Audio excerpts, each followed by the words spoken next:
ডেকে নেব অভিরূপা কর্মকারকে।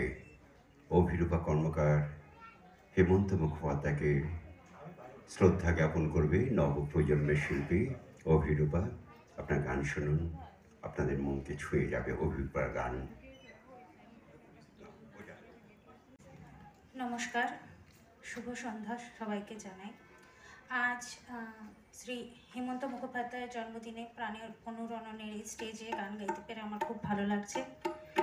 আমার প্রথম গান ওরে মনো পাখি, হেমন্ত মুখোপাধ্যায়ের সুরে এবং লতা মঙ্গেশকরজির গাওয়া।